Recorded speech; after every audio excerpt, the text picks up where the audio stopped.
Ram Ram friends, Andhra Pradesh అయిపోయింది, తమిళనాడు అయిపోయింది, Maharashtra TCS అయిపోయింది.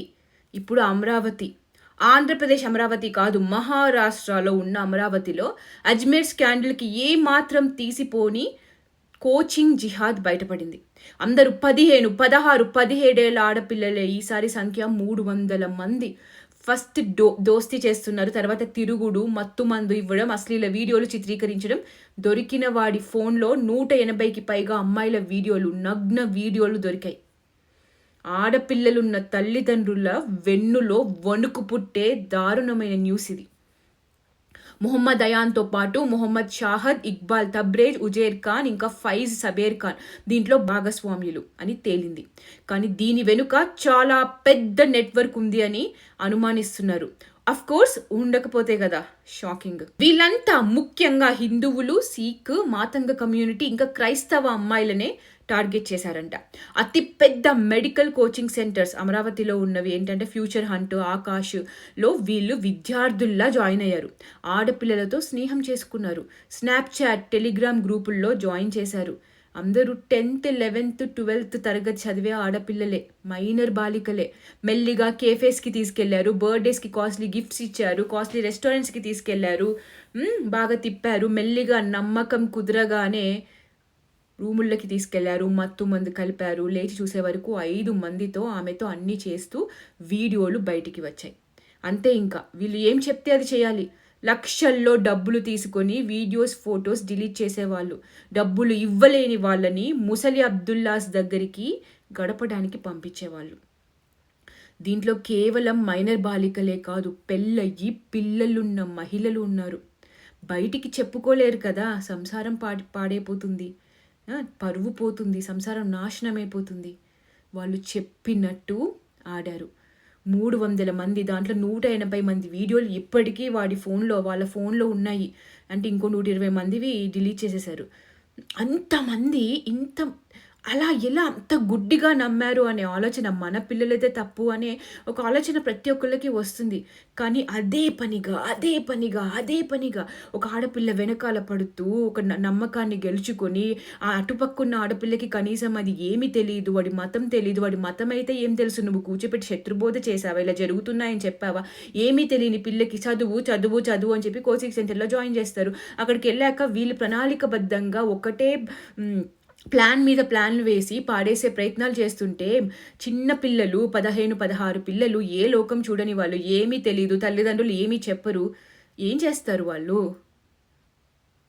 తీరా తీసుకెళ్లి తిండిలో మత్తు పదార్థం పెడతారని వాళ్ళు అనుకుంటారా? మనం చెప్తే కదా అనుమానం రావడానికి, చెప్తే కదా మీతో వచ్చి ఇలా జరిగింది అని చెప్పుకోవడానికి. సో తప్పు ఎవరిది? పిల్లలది కాదు, వీళ్ళది కాదు, తల్లిదండ్రులది. పిల్లలకి చెప్పకుండా పెంచిన తల్లిదండ్రులది. ఇంకా లవ్ జిహాద్ లేదు అని అనుకునే తల్లిదండ్రులది. సెక్యులరిజం, రామ్ రహీం బాయి అనుకునే తల్లిదండ్రులది. వీడు మళ్ళీ ఏంటి, సామాన్యుడు కాదు, ఎంఐఎం పార్టీ సభ్యుడు. ఇలా మీటింగ్స్కి వెళ్ళి వీడియోస్ కూడా పెట్టాడు. మొత్తానికి ఒక్క అమ్మాయి ధైర్యం చేసి కంప్లైంట్ చేస్తే 300 మంది అమ్మాయిల వీడియోలు కనిపించాయి. మళ్ళీ బ్లాక్మెయిల్ చేసి ఒక్కొక్క అమ్మాయికి రేట్లు కూడా పెట్టేవాళ్ళు ముసలి అబ్దుల్లా దగ్గరికి పంపడానికి. సో వాళ్ళకి చాలా క్లారిటీ ఉంది. వాళ్ళకి పైనుంచి డబ్బులు వస్తున్నాయి, ఒక గ్రూప్ ఉంది, ఒక ఎకో సిస్టమ్ ఉంది.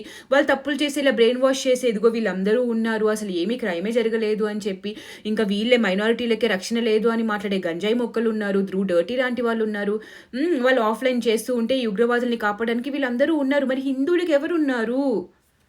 వాళ్ళకి క్లారిటీ ఉంది. మరి అబ్దుల్లా ఏతరులకి, అబ్దుల్లా కాని వాళ్ళకి, హిందూ, సిక్, క్రిస్టియన్ అందరూ కనీసం మీ పిల్లలకి శత్రువు గురించి చెప్తున్నారా? గజ్వే హిందూ గురించి తెలుసా? వాళ్ళ మత ఉన్మాదం గురించి తెలుసా? ఇలా అమ్మాయిల్ని ట్రాప్ చేస్తున్నారనే విషయం గురించి చెప్తున్నారా? ఇలాంటి ట్రాప్లో పడితే మొదట తల్లిదండ్రులకి వచ్చి చెప్పే ధైర్యం ఇస్తున్నారా? నీతో మేము ఉంటాం, ఏమైనా జరిగితే మేము నీతో ఉంటామని భరోసా ఇస్తున్నామా? అసలు ఏం జరుగుతుంది వాళ్ళ జీవితంలో అని మాట్లాడుతున్నామా? ఇస్తే వాళ్ళు భయపడి వేరే వాళ్ళ దగ్గరికి వెళ్ళరు కదా, చెప్పినట్టు ఆడరు కదా. అరే పందుల్లా కనియా పంది పిల్లలని హిందువుల మీదకి వదిలేస్తుంటే, అబ్దుల్లాల నుండి దూరంగా ఉండాలి అంటే ఏం చెప్పాలి? పిల్లలకి చెప్పండి. అయినా పేర్లు మార్చుకొని వస్తారు, వాళ్ళకి పంది మాంసం హరాం చెప్పండి. వారాహస్వామి ఫోటో పెట్టుకోండి దగ్గర. వారాహస్వామిని టాటూ కూడా వేయించుకోవచ్చు.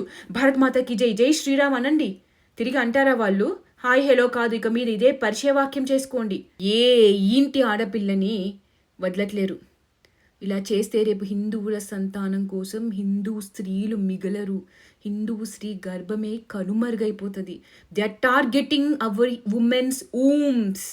జాగో, మన ఇంటి పిల్లలకి శత్రుబోధ చేద్దాం. మొదట దగ్గరే ఉన్న ఆర్ఎస్ఎస్లో కానీ, దుర్గావాహినిలో కానీ, హిందూ వాహినిలో కానీ మీ పిల్లల్ని చేర్చండి, ఆడపిల్లల్ని ముఖ్యంగా. అండ్ మహారాష్ట్ర కాబట్టి అక్కడ బీజేపీ ఉంది కాబట్టి అరెస్టు జరుగుతున్నాయి.